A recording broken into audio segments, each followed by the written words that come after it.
Good evening, everyone, and welcome to the Slay to Success Talk Show. My name is Rochelle Slay Queen Hemingway, CEO and founder of Slay to Success. I advise and empower women professionals, especially women veterans, to step into their most authentic personal brand to gain lucrative opportunities. And we focus on 4 different areas: appearance, behaviors, communication skills, and digital presence, all the while using the slay philosophies. The word slay means to kill it, to dominate it, and to nail it, to be on point, to impress greatly, to dream big and work hard until you own it. It is also an acronym which stands for life and leadership philosophies that really resonate with me the most. And I know it resonates with you here on the show. It stands for stay ready to be ready, lead out loud, a sense of community, a sense of family, and you are built to last. So if you are with us tonight, please put it in the comments. Let us know where you're streaming in from. Okay. Tell us your name, because you know how I like to do it. I like to give you a proper shout out because you could be anywhere. And I know the football games are playing. Okay. I know that sometimes on Sunday nights, they take precedence, but you decided to join us here tonight because I have a slay amazing guest, y'all. Okay, you don't want to miss this. Go grab your beverage of choice. Mine's, of course, is water. Okay, my slay cup. But whatever it is, I ain't mad at you. Okay. So please make sure that you stick around because there's a lot of information that is going to be shared in this podcast, talk show, whatever you would like to call it. I call it a talk show. So the purpose of this show is to highlight men and women who are using the slave philosophies and making a positive impact in this world. And so, when I bring guests on here, they are doing just that. Good evening, Leslie. Thank you so much for being here live. Glenn Roy, how you doing? Multitasking. You got football game and slaying with us tonight. That's right. You could do both at the same time because Glenn Roy is also a veteran. And we were stationed together in Vegas. And, we had many things going on at one time. You can handle it. So thank you so much for being here tonight. All right, y'all. So tonight, I have my friend and business partner, Maureen Edwards. Okay. She is an award winning inventor and entrepreneur, and she is a renowned expert in branding, marketing, and business strategy. And she has built 6 successful companies. Okay. I'm going to say that again: 6 successful companies, and has earned over 30 industry accolades. As founder of the 8 Simple Steps and Ingennicom Communication, she transforms businesses through her outcomes-based approach, helping entrepreneurs build sustainable companies while maximizing revenue. Her proven methodology combines practical blueprints with customized marketing strategies that deliver exceptional results. A Wharton University digital media and AI strategy instructor and national business educator, Maureen is also a sought-after keynote speaker. She now leads AI integration workshops for veterans, workforce development organizations, and corporations, empowering them to accelerate their AI skills and harness AI technology to maintain a competitive edge and future-proof their income, careers, and goals in the AI digital revolution. Please, y'all, put your hands together for my friend Maureen Edwards. She is in the building tonight. Hello, hello, hello. I am so happy to be here, Rochelle. And well, I have the football game going on too. So if you see me looking up, I'm multitasking tonight as well. Everybody multitasking. I'm telling you, hey, we got to do what we got to do because it is that season. It is the season. No, I have all my attention on you and the people tuning in tonight because I really appreciate you having me and doing this show. So thank you. Absolutely. I mean, we were talking about this or have been talking about it for a minute about you being on the show. I was on your show. And so it's like, okay, let's get this going because this conversation needs to be had. So, first of all, Maureen, I want to just kind of give the audience a little bit of background about how we met. So I was one of your little stalkers. So I just want to let you know that at the very beginning. So you gave a presentation for the Greater Crofton Chamber of Commerce, and it was at the law firm, and I can't remember exactly the name of the law firm, but you gave your branding, marketing strategy, 8 simple steps presentation. And I was like, who is this lady? Who is this? I feel like, I mean, because I was taking notes, I was paying attentions and everything. And I said, I need to know her. And then, we met again and we talked briefly, but we got in touch with Kat Corchado, who I was on her podcast and we were friends with her. And then I went to your workshop. So there's a little feedback. I hear there's a little feedback. Yeah. I don't know I'm if going it's to on get my side. closer to the microphone. Is that better? Yeah, I think so. Yes. Good. So then I went to your AI workshop and I said, okay, so before we get to all of that, can you please share with the audience a little bit about you? Like, where were you born, kind of where you were raised, your entrepreneur journey. Like, this is so fascinating, y'all. Well, I don't think I'm going to go back so far. I think talking about my entrepreneurial journey is probably more interesting than where I was born and all that. I'll probably kind of intersperse that as we Okay, go. awesome. But I always say to people, I did not wake up one day and say, "Oh, I want to be an entrepreneur." I think some people do, but I was a corporate girl all the way. I mean, when I tell you I wanted to be in a corporation, I wanted to be president and CEO of a corporation. That was my goal. I loved dressing up in business suits. I loved having my team. I climbed that corporate ladder and loved every minute of making corporations rich. I mean, that was my passion, and I was Yeah. so good at it.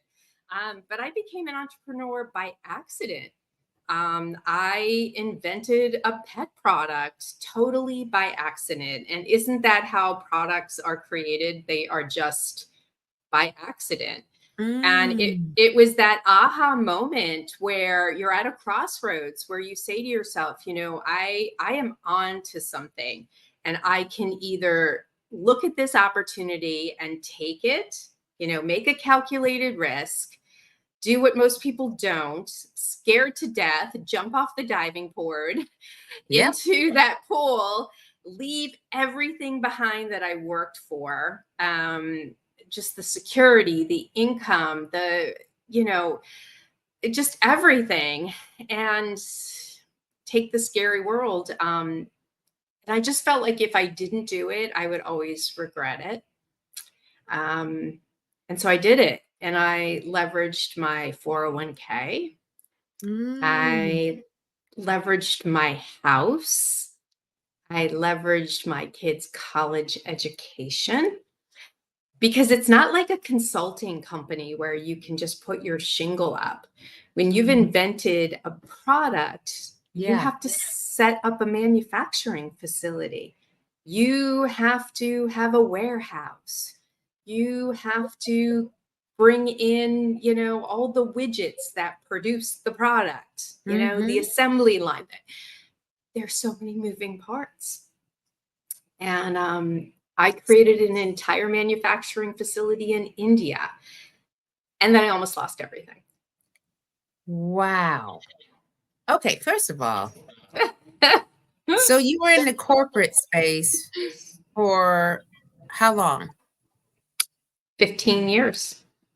15 years. And so did you just decide one day that you were just gonna stop working in the corporate world? Like, where did that shift come from? Like I said, and I don't recommend it today. Every entrepreneur I advise, I say to them, keep your day job and have an exit plan. It's not a side hustle. I don't believe in side hustles. I believe Right. in exit plans. Work off your employer's dollar right? Yep. You don't have to let Yep. them know. Don't do any conflict of interest. I'm not saying to put your job at risk, but work off their healthcare, work off their paycheck, work off them to get all the kinks out of your business. Do everything wrong and have no consequences, right? Right. Right. Do everything that could be risky, and all the mistakes are made. Do everything that I did and screwed up on, where you don't leverage everything. And if you make that mistake, you don't lose anything. So that when you are ready to fly and leave that job, you have clients, right? You have Right. proof of concept. Right. Right? You know what you're doing. Mm-hmm. I didn't do any of it. What an idiot. Here I was, so brilliant in corporate America, Rochelle. Like, really, okay? Yeah. I was good at corporate America. But nobody teaches you how to be an entrepreneur. Nobody. And you were on your own in sweatpants in your basement, all by yourself, especially 15 years ago when I became one, right? There was no communities. We didn't have really the internet pulling everybody together like we do today, doing stuff like this. My family didn't understand it.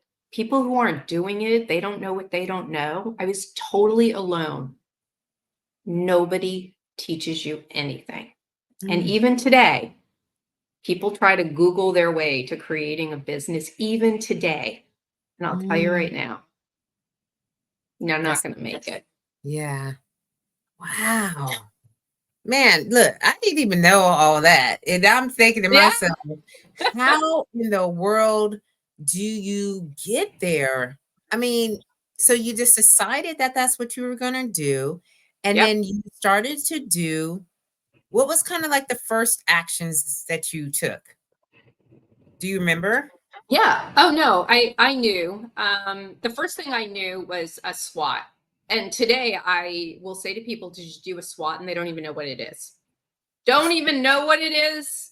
No, I'm Oh, not you kidding talking you. you talking to a veteran right here. So Yeah, I know. we do swaps You do SWOTs till you're, blue in the blue in the face. face. But I have people who have been in business for years and have never done a SWOT. So the first thing I did, and I didn't just do one on my business, right? And the industry or the environment. I did one on myself. What were my strengths personally, my strengths as a business person, my weaknesses. Okay, so I did both. So I knew enough to do that. So I took my corporate mind, right? Yeah. Yeah. I knew my strength in branding. So I Yeah. knew specifically I needed my target audience. I knew my value prop. I knew how to build, right? Which is what I do with entrepreneurs now. So I knew that branding and marketing were completely two different things. So Absolutely. I knew I had the foundation right, Rochelle. I did. I built it beautifully. And that's why for the first 6 months, the company went like this. We were in like 500 stores in 6 months. The designs were beautiful that I created. I did all the designs. I was producing everything in my basement before I ever went over to India. Literally, my friend and I didn't even know how to sew. All right. This was a sewing. This was a product. My friend was sewing all of these, this pet product. What is it? And so I created the Bandabling. It was the first ever snap-on, snap-off pet bandana that I had patented. And then the second one I launched a year later was the Slobber Blotter, which was a revolutionary bandana for dripping, drooling, slobbering dogs that they could wear, that you could basically wipe their entire slobbering face without carrying a towel in your purse. And that was also created in an aha moment photo shoot when I was in a photo shoot with this humongous bulldog for one of the snap-on, snap-off bandanas, and he was snotting all over it. And I looked at the owner and I said, how do you deal with this? This dog has ruined 3 of my bandanas in this photo shoot. She goes, oh, I've got the towel right here. And I went, and she whips it out of her purse. And I said, that's even grosser than having kids with their like, Oh, yeah. all this stuff we would carry. And that's what she had, was like a diaper bag for this dog.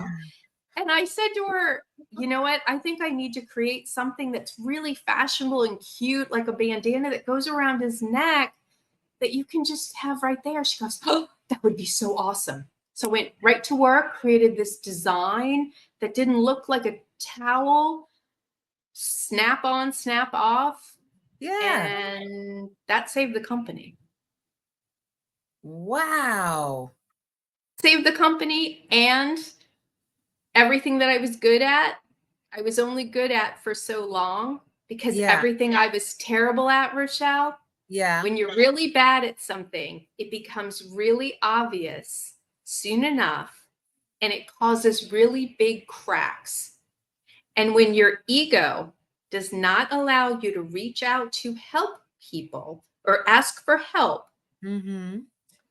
and you keep doing something over and over again without bringing people in, Yeah. eventually it won't work anymore. And it stopped working. Mm. And that's why I say to people, you think you can do this by yourself? Maybe for a little while you can. Yeah, for maybe a little while. Yeah. So I remember when the whole thing was falling apart, I was probably in 9 months, 10 months, those 500 stores, and then it just hit, boom. And I remember 10 months, 11 months, Score. I didn't even know who they were. I had picked up a newspaper. Newspapers were popular then, right? And there was this thing, the local newspaper, and it had, Score free mentoring and advice for small business owners. And so I walked in and said, hey, I kind of need some free advice as a small business owner, and gave my whole story. And the guy, who was like this renowned business person, giving his volunteering mentorship, and he said, you know what you need to do? You need to hire an operations manager, because you're not good at logistics. You're not good at warehousing. You're in the process of working with people in India to set up manufacturing, because you understand that your friend can't keep sewing thousands of bandanas every month because you're behind on orders. You've got no revenue coming in, yet you've got hundreds of orders for people waiting for everything. And you're basically going to go bankrupt since you have no money. And you know what I said to him? I can't afford to hire an operations manager. And he looked at me, Rochelle, and he said to me, you can't afford not to. He said, it's up to you. Do you want this to work, or don't you? Do you want your kids to go to college, or don't you? Do you want a roof over your head, or don't you? Wow. So you went and hired this operations manager? Yeah.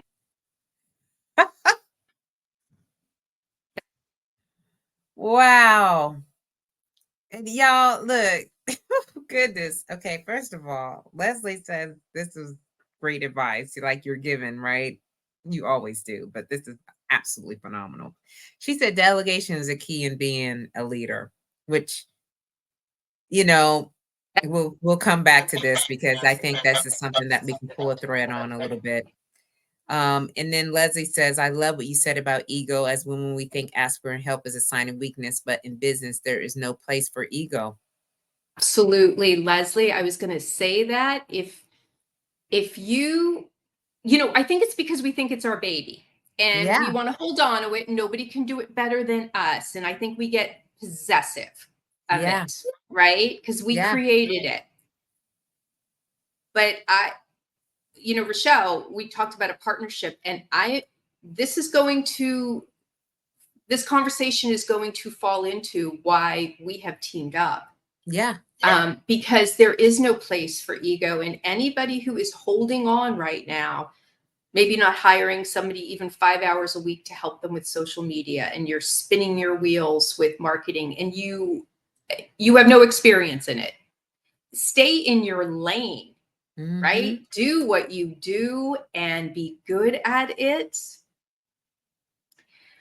Because I'm going to say to you that as soon as I did this, Yeah. in 3 years, I sold that company, which allowed me to be very thoughtful about what I was going to do next. And that next was building 5 more. But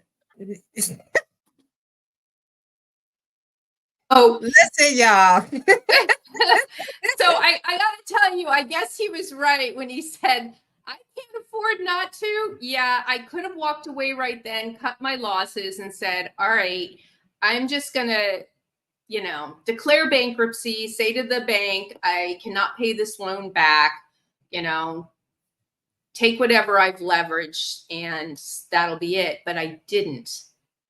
I took more money out. Sometimes you do have to pay to play. Yeah, you're right.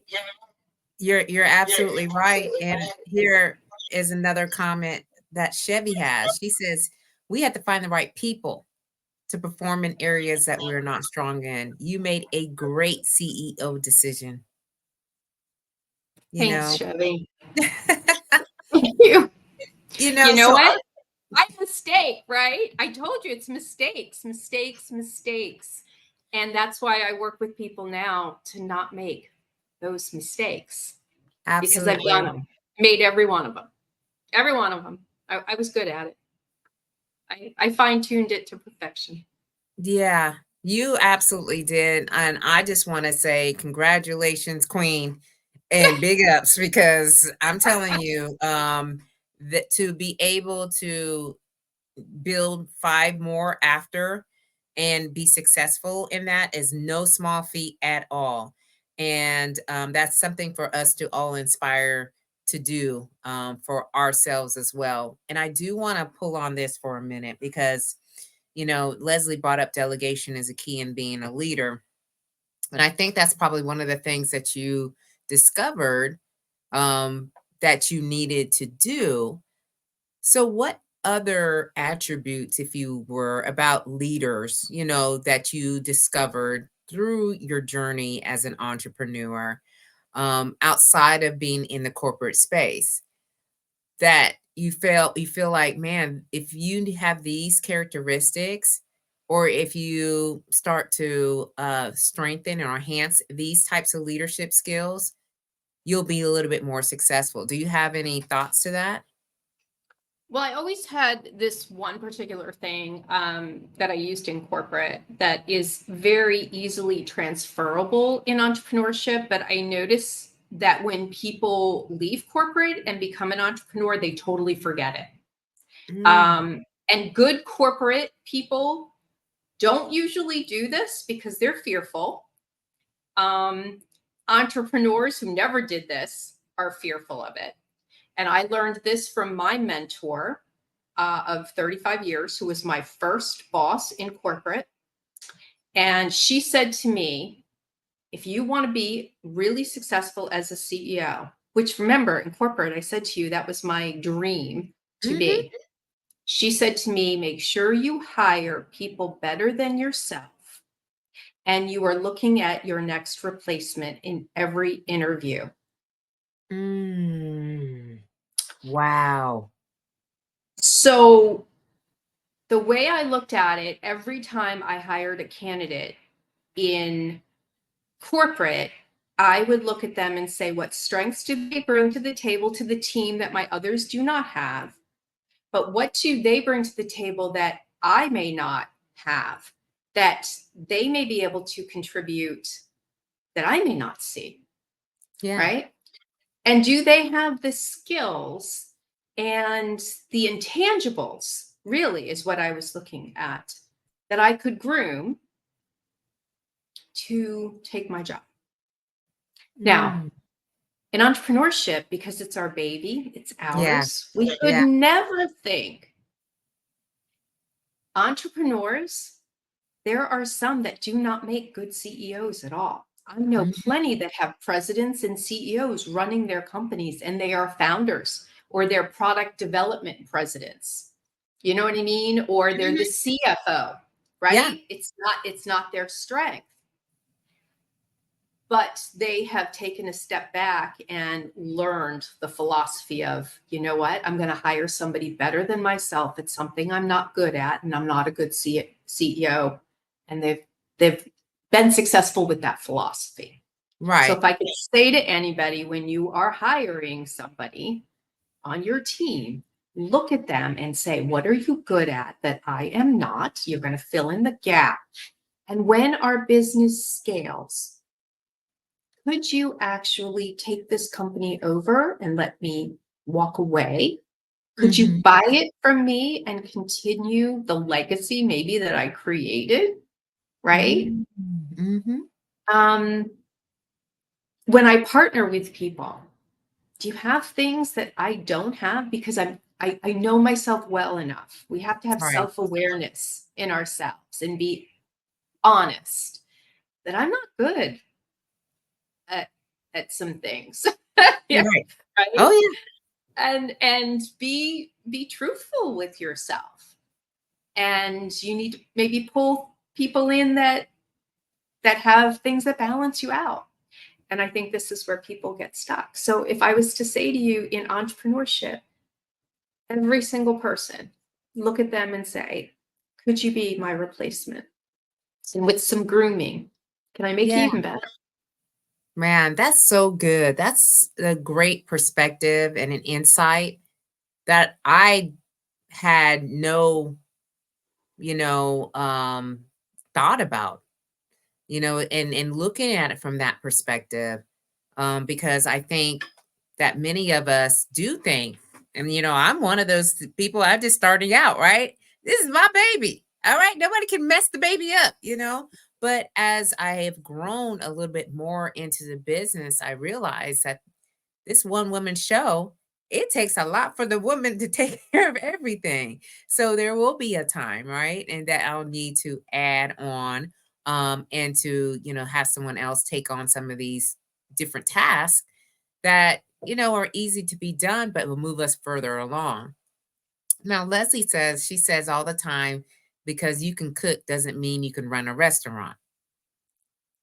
And Absolutely. it's true, right? You see Yeah. that a lot of times. And I worked as a waitress at this Mexican restaurant called Chi-Chi's. And the owner, he thought he could cook, right? So he would jump in every now and again, and we would get the worst complaints from the customers, like, this is no good, who's fixing the food back here? And he's like, I'm like, dude, that's why you hired the cooks. Why are you back here? But it's so true. It is absolutely true. So, you have these 6 successful companies, that you have built, and you definitely are now into the entrepreneurship. This is where I want us to have this discussion about AI, because when I took your course, y'all, I took her course, and it was what, Maureen? I think it was like 2 hours. It was 2 hours. Yeah. Yeah. So I took her course, y'all, and from that course, I went and created these 2 books. These are And you guidebooks. blow my mind because you were such an action taker. I saw you there going like this, going like this. And I really thought she's ignoring this whole thing and working on like social media or, some type of, her kid's project, or, she's just doing stuff for her business over there and just wasting time in this thing, doing her own thing for a Saturday. I didn't think you were listening at all. Oh, Maureen, girl, I was in there like On a fire. sponge. You were. I had it already in my mind that I wanted to create something to this effect, but I didn't have the tools. And so you gave this AI brief, and it was very basic. It was basic, but it produced these 2 guidebooks. And I said, man, she is such a great teacher. She is you're very easy going with all the different types of participants that we had, and you were engaged and you were patient, and you just really took the time to explain the AI. So I want to know, there's still some feedback coming back. I can hear on either my side, your side. But I know, right? Yeah. I don't know. I'm not hearing it, but um, Um, so I want to know, and I know my audience wants to know, like, how'd you get into this AI stuff?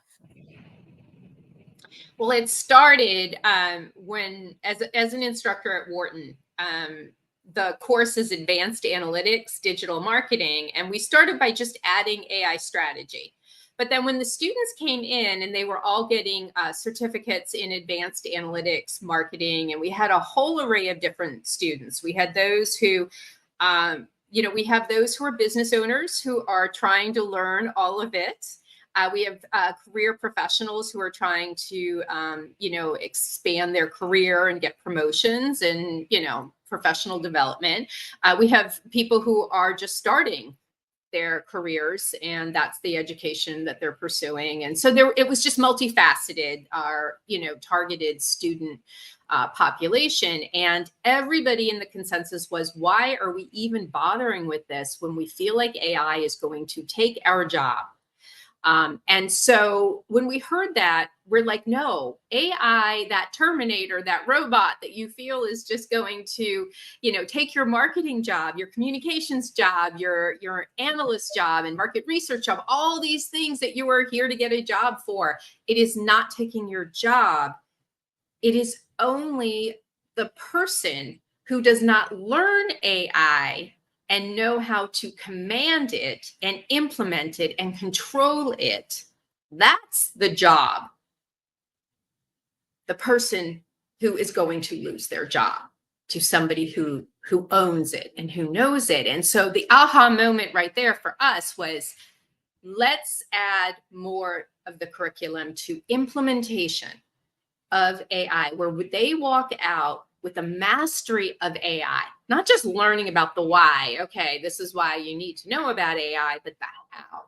Yeah. Where you walk out and you can sit with an employer and go, I just don't know, why we're going to need AI. I know how to actually implement it to save time, save resources, make sure that we maximize our revenue and our budget in here. And I want to show you a portfolio of work that I have created through my certification that I can bring right to the table here, so that you can identify to them as a resource and of value. And it elevates their competitive edge over other marketers who aren't able to talk AI with an employer, who can't bring that to the table, who don't have a good command of the AI, learning capabilities. And so what we found when we backtracked and did our outcomes-based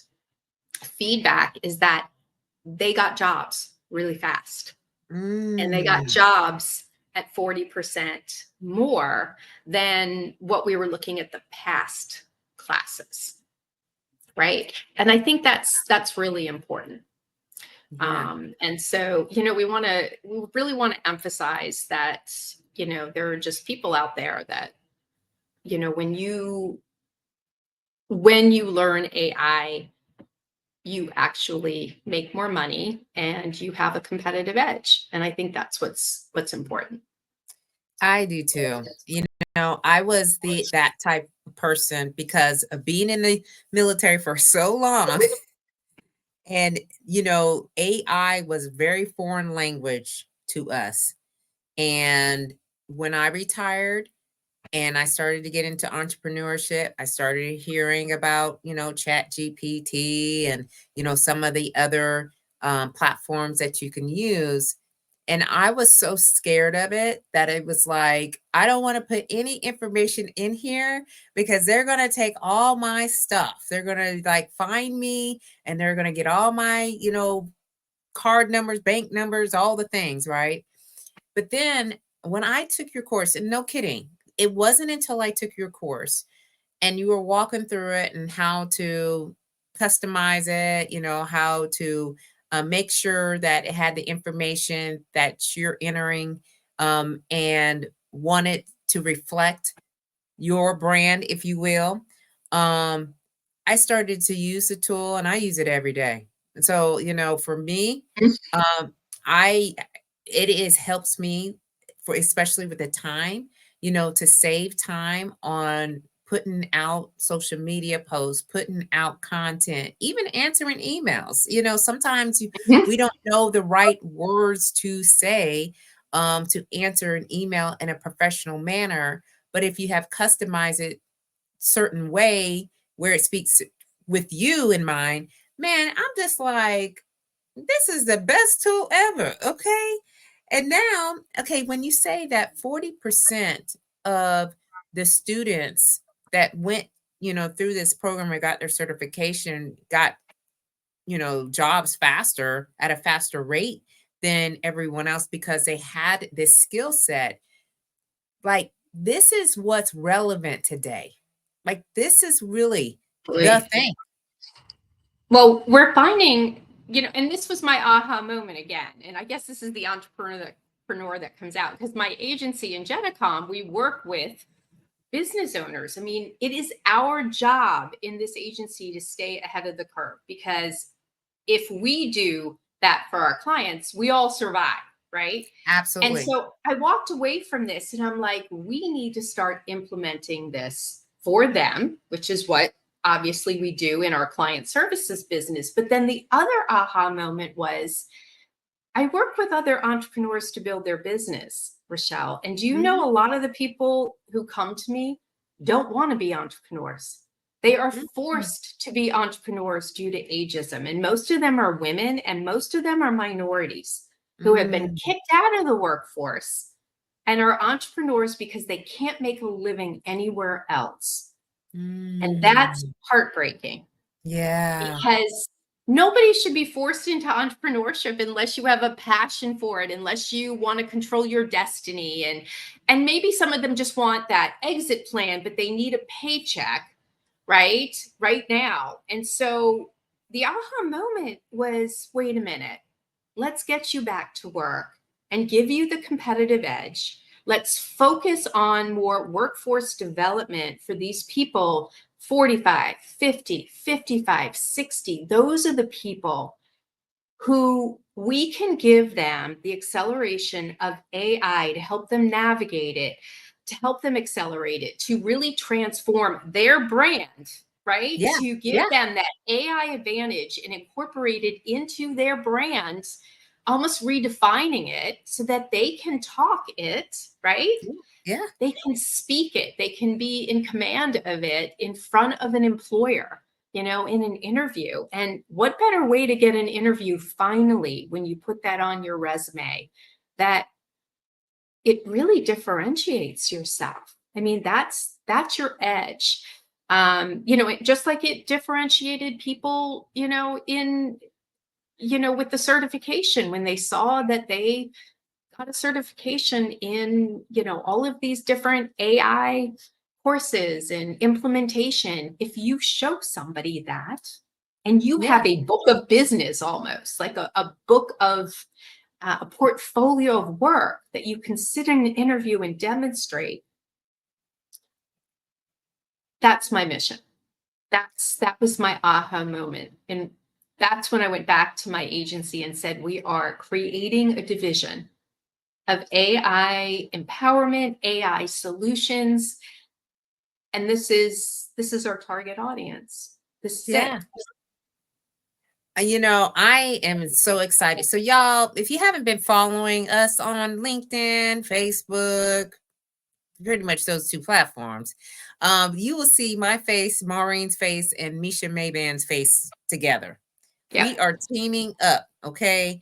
And the whole premise behind supporting, empowering, and particularly veterans to return back to the workforce with this skill and, allow them to see themselves get back into the workforce at and accelerate in their career at a faster pace because they have this tool, if you will.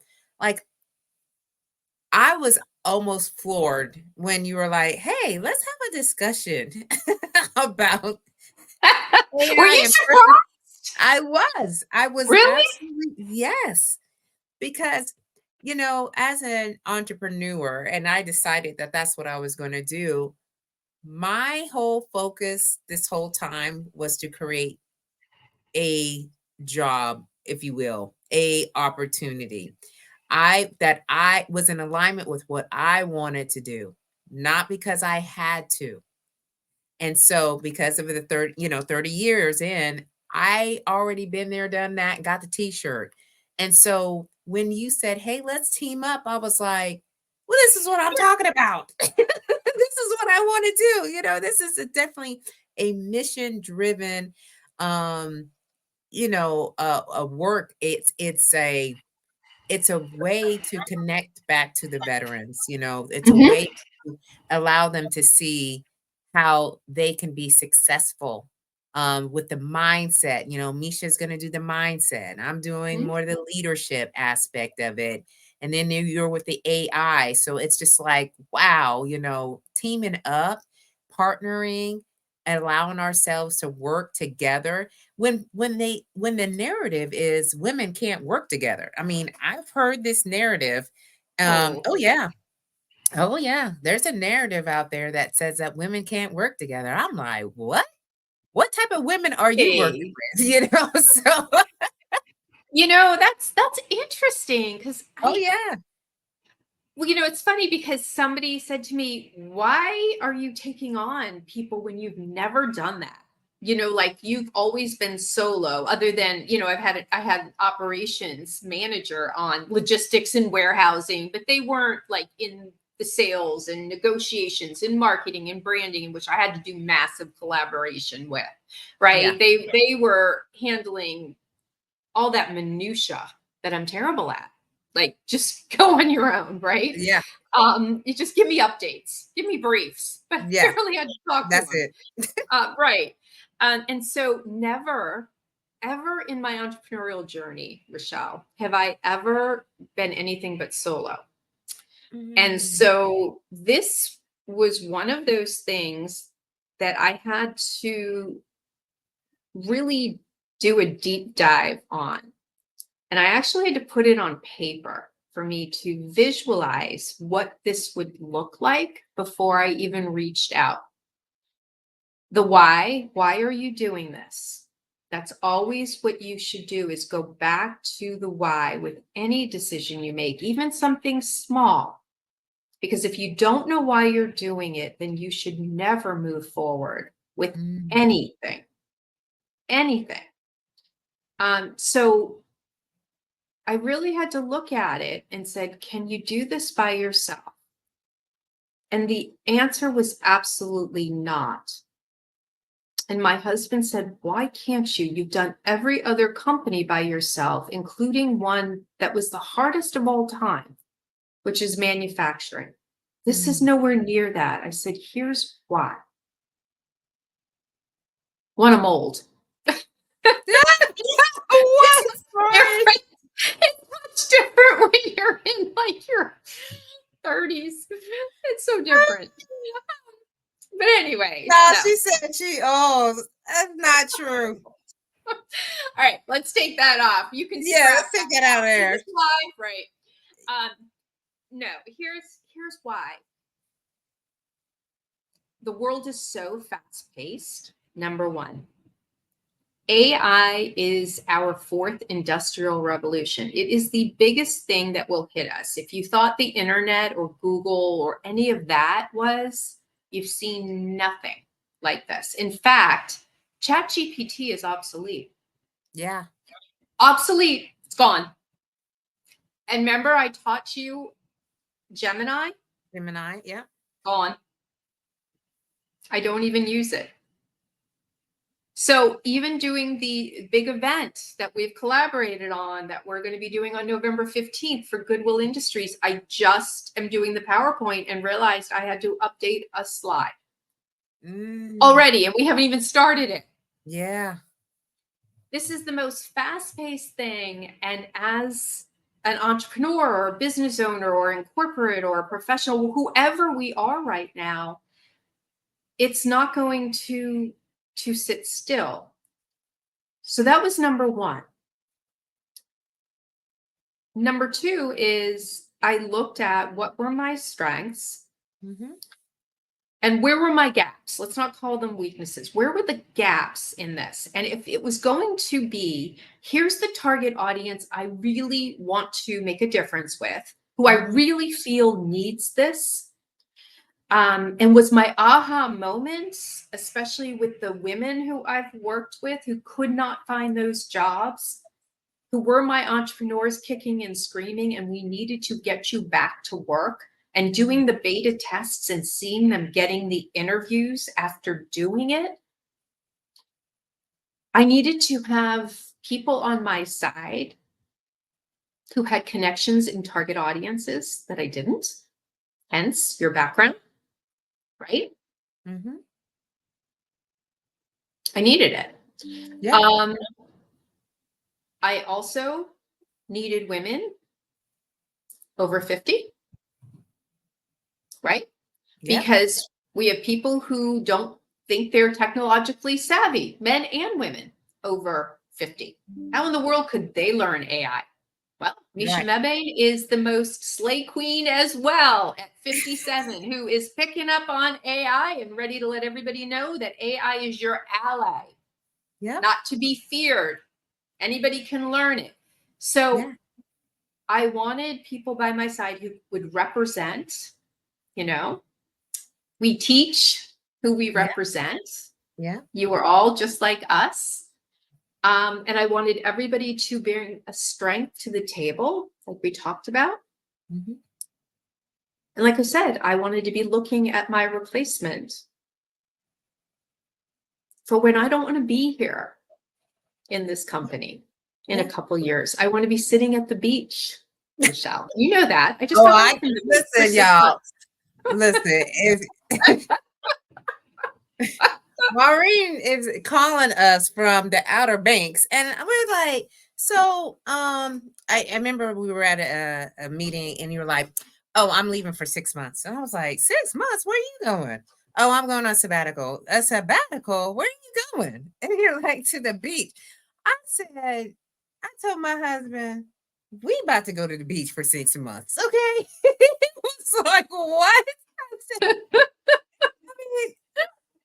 mean, to have that, because it's just the peace of being somewhere with the work that you do and all the work that you have done.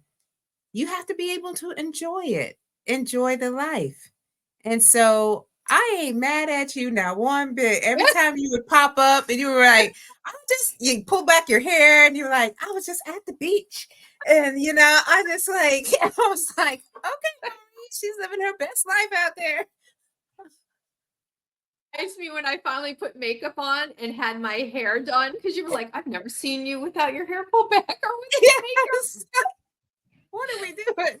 Consultant, and I've never seen her without like a swimsuit on and off the beach in the last 6 months. And I'm like, yeah. But that is so awesome. Yeah. So I just know between you and Misha, I knew I couldn't do this by myself. If I wanted this to be a success, I had to take calculated risks. These aren't risks. These are calculated risks. I worked on this for literally 4 weeks, putting this together.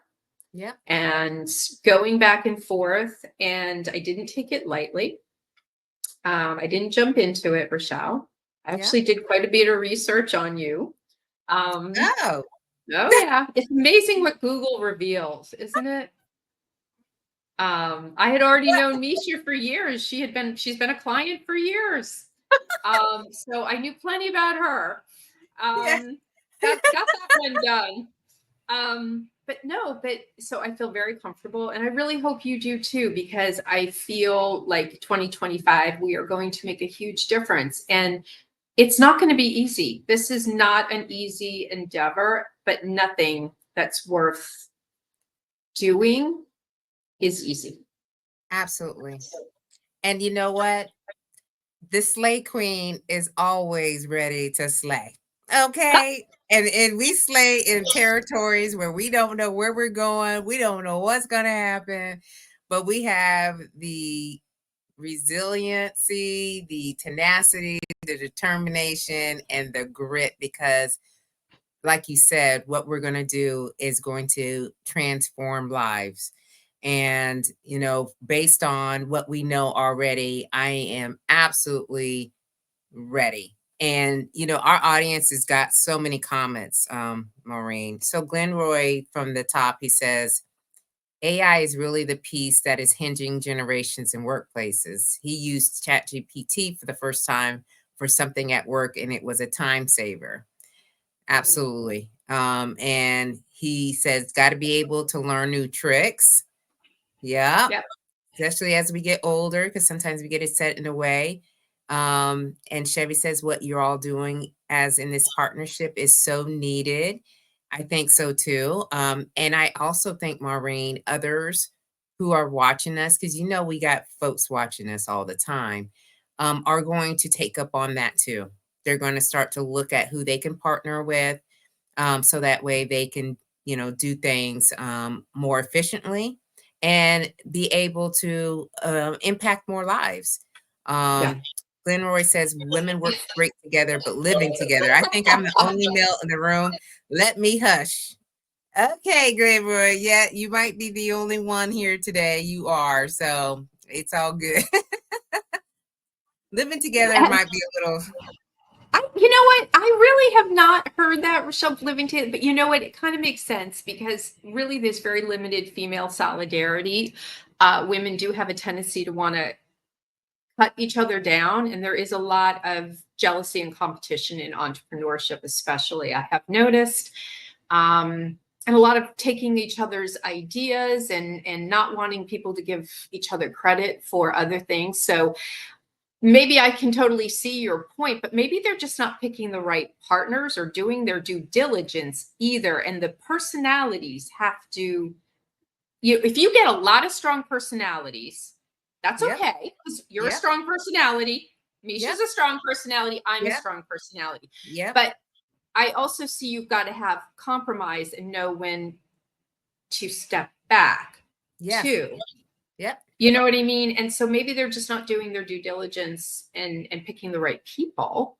Yeah. You know? And I think as you mature too, a lot of that kind of goes to the wayside because you see the bigger picture. There's a more of a, I like to think of strategically, very high level. And when you start to want to nitpick and, tear people down, that defeats what you're all trying to achieve. And I don't think that any one of us, I don't even see it, any one of us are willing to waste our time and our effort on doing those types of things. So, we're business women. I'm like, let's talk business in here. All right. So, yeah, I mean, you don't have time for all the pettiness. So yeah. And Chevy says it goes back to the advice Maureen received from the SCORE mentor, bring in the right people needing to support us. And then Leslie says, congratulations on a fabulous partnership. I admire you knowing what your strengths are and partner with those who enhance one another. Thank you, Leslie. Yes. So y'all, we've been here for close to an hour.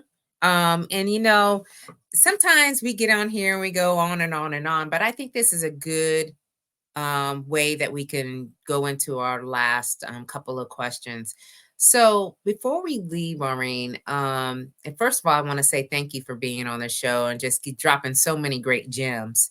All right, this episode, I'm sure people are going to go back and back for but just to listen. So what would you share with the audience that you haven't shared before we leave tonight? That's the first question. Just something about me. Is that what you? No, anything else that you would like to share? Anything before we leave? I want to share with people out there who are thinking about entrepreneurship. You know, I'm very obviously I'm really big on entrepreneurship. It was not something that was on my radar, but if it is on your radar, do it for the right reasons and do it at the right time, because 20% of all businesses will fail this year. Okay, 20%. Nobody goes into it to fail. And we'll call failing, I guess we could call it a growth opportunity. But at the end of the day, nobody wants to go into their passion or to go into something with such high hopes and work their butt off for it to not work out. Okay. Yeah. So make sure that you do your due diligence, you team up with the right people. You know, there are people out there who have done it, made the mistakes, and are ready to help you. So please do not Google your way through entrepreneurship. Please. I always say to people, Rochelle, if your car broke down on the side of the road, would you get out and open up a YouTube video to figure out No. how to fix it if you didn't know how? No. So why do you do that with your livelihood? So why? It astounds me. And I've worked literally with thousands of entrepreneurs over the last 15 years. Really. And I can't tell you, more do that than not. Wow. Yeah. Yeah. And over again. Over and over. They'll come to you, you give them the advice, and they go right back to you too. And then they're not there anymore. So please, that's if I was to say one like last thing to people, I'm telling you from experience. This is not, you know, not for you to call me. I would love to help you. You can call me anytime. If we're not doing big AI workshops, Rochelle and my client services, my 8 Simple Steps program, absolutely, we will. But I'm telling you, because of my experience, I don't want to see you not do what you love. Absolutely. What you have a passion for. Yeah, that's really good too. I mean, and you're like the right time. It has to be in the right time and for the right reasons. Yep. Because it is entrepreneurship. You got to wake up every day. Hard. It's hard. You know what I'm saying? It's hard, and you've got to make the decision. It's a choice, and you know you could talk yourself out of doing what you need to do easily in entrepreneurship because usually it's just you. So, yeah, I would say that that was, you know, really good way for people to kind of put it into context.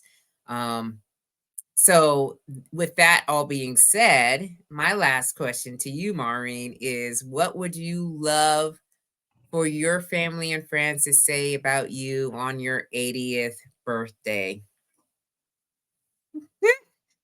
Oh God. Oh gosh, what would they say to me? You know what? I would like them to say she at least thought things through. I at least thought it through. Because I didn't think it through the first time, Rochelle, and I learned my lesson. So they know now that I do think things through. I don't jump at things. You know what I mean? I'm very thoughtful now. I will take my time in making a decision or saying something. Do you know what I mean? I'm very she takes her time to think it through. And I don't know if that's very profound. Maybe it should be something like, she was the kindest, most awesome, wonderful person. We just adored her. She loved her toes, the ocean, and sitting there for hours. I don't know. Maybe that's all good too.